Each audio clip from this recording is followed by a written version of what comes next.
My adventures at E3 2016 were made possible by NVIDIA Australia and New Zealand. Hello again, I am Blunty, day 2 of my E3 adventuring in LA. E3 still hasn't started proper, like there's still stuff going on in the lead up to E3, but E3 itself is still yet to start. And today, guys, today, if I told you about my day today, it would sound like just a colossal river of whining about stupid crap that kept happening that was just gradually crawling under my skin and into my brain and trying to drive me insane, but I still managed to have a good time. And it is one of those days where only an offensively priced room service bar fridge beer can begin to solve, as far as I'm concerned. So, not quite cold enough. Yeah, that's about par for the course for today. Stop whining! So what I'm going to do is I'm going to save all those bad stories, and maybe I'll never tell them.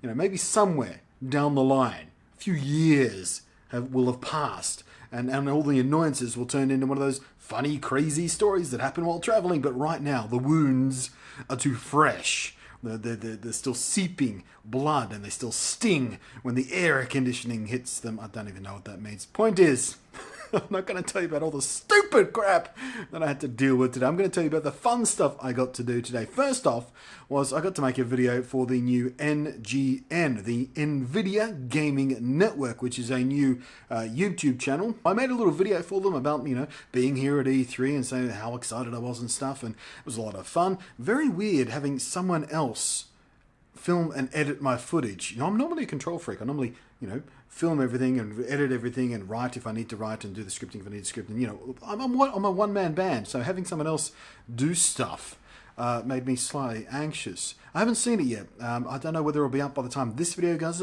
up, but it shouldn't be too far behind if it's not up already. Again, keep an eye out on the NVIDIA ANZ Twitter account, because I will, of course, be reposting it there, probably on my personal account too, and whatever. You'll see it. I mean, if you follow me somewhere online, you'll eventually see it. And I've no idea if or how many other little video bits and pieces I'll get to do for those guys throughout the week of E3. Maybe I will, maybe I won't. They do have a professional host as well, hired to do things a lot smoother than I do. I mean, I'm professional.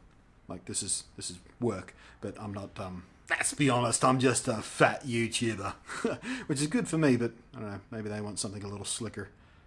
So the other good things that happened today, EA had their conference and also kicked off the EA Play thing. I watched the conference streaming from NVIDIA's special little media room thing where they are setting up the NGN stuff I was just talking about, and where we filmed that. It has a nice little balcony out the front overlooking the convention center where E3 actually is. That's kind of fun. Anyway. So we watched the E3 conference from there, streaming it, and there was really nothing that surprising from them, and it was an E3 conference, and they did very E3 things. They talked about their sports ball games, which I have zero interest in. They talked about Titanfall 2, which I did get to play today, by the way, and I'll tell you about that in a separate video, so it gets sort of a little more focus.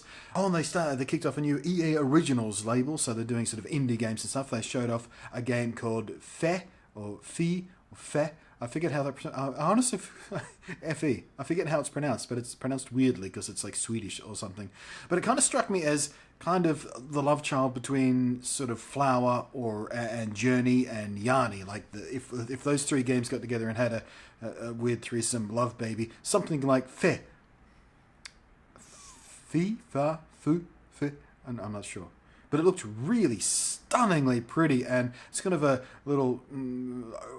Was it kind of a little open worldy platformer, cutesy, sort of interesting game mechanic kind of thing? Anyway, it's one of those kooky indie games that looks fantastic and has sort of a unique little gameplay style, and I'm really looking forward to get. No idea when it's coming out. Actually, I don't think they said, but they're working on it. But yeah, that's the game I'll be keeping my eyes out for.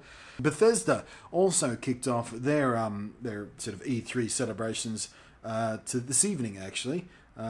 And I wasn't there, but I did take some notes. I'll get some exciting stuff coming. There's big news. Quake Champions, they're bringing Quake back. I mean, we all saw that coming, especially with the success of Doom and how well Doom sort of revived. I mean, Doom is so fantastic. Oh, speaking of Doom, they're releasing the first level of Doom for free Just like in the old days when shareware was a thing. Who's old enough to... Hands up, who's old enough to remember what shareware was? Well, they're doing that with the new Doom, which I think is just brilliantly clever. What a wonderful way to get people to try it. It is worth trying. It is such a good game. And now that it's free to try the first level, you have no excuses. What else have we got? Elder Scrolls Skyrim Special Edition. That's very exciting. Full-on graphical upgrade, brighter and colourful, more colourful, and more frames and stuff, I guess. But yeah, excited to see that. That's another one of those games, one of those really, really popular games that I never played.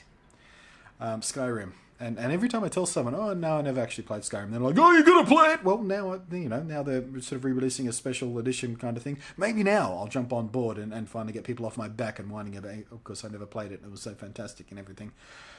But yeah, EA did EA things. Bethesda basically just knocked everyone out of the park all over again, because Bethesda are just really good at doing. They just, they sit in the background and then they jump in and go, hey, check this out. And everyone goes, oh, I need that.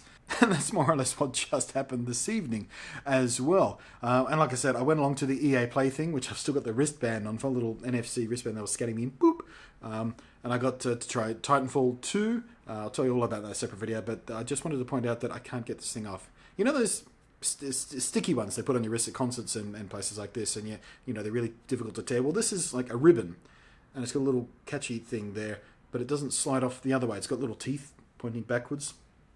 I don't know what I'm doing with that. But I can't get it off my wrist, and there are no knives in the hotel room. Like there's no, like we don't have one of those bottle opener things with a knife that you use to cut the foil off the champagne cork before you pop it. I was looking for one of those, and there's nothing in my hotel room I can use to release myself from being cuffed by E3. I'm forever branded with EA's friggin' NFC thingy. I don't know. I'm going to have to call room service. Can you send up a steak knife or something? I just need to chop something off my wrist. It's infuriating. Got a Titanfall t-shirt. I'll show you that in a different video. Got a dog tag made for the Battlefront thing. Apparently the World War I dog tags were round. Did you know that? I didn't know that, but I learnt that today because EA were making personalised dog tags. So I got one with Blunty on it, of course I did. But yeah, exciting day. Lots and lots of stuff happened that made me excited, and a lot of stuff happened that made me really cranky. But on balance, it was a good day too, and it's going to get gradually better as I pour more beers down my throat in preparation for, hopefully, what is a good night's sleep. I did not sleep well last night. Did not sleep well, I'm telling you. And then tomorrow, I think, is the Xbox conference that I'm going to. I don't think I've got any other plans for tomorrow. There might be some other stuff, but I'll tell you about it tomorrow in a vlog thing, as we always do. But yeah, Xbox thing. I wonder if there's any surprises left. I'm still excited to be. I mean, Microsoft always put on a fantastic show. I mean, even if every piece of information they have was already leaked out, the show itself is always pretty exciting. They go to great lengths. They like to be sort of enthusiastic. Remember last year they had those blinking name tag things that all synced up through the crowd? I wonder what they'll do this year. Guess we'll find out. I'll catch you in the next video, though. That's a weird way to sign off. That's not how I usually sign off. Thanks for watching. I am Blunty, and we'll catch you next time. That's my usual sign off. I'm all out of sorts today, guys. All out of sorts. No sorts left. Completely sorts free. Have you really deconstructed that phrase, by the way? Out of sorts? Makes no sense, does it?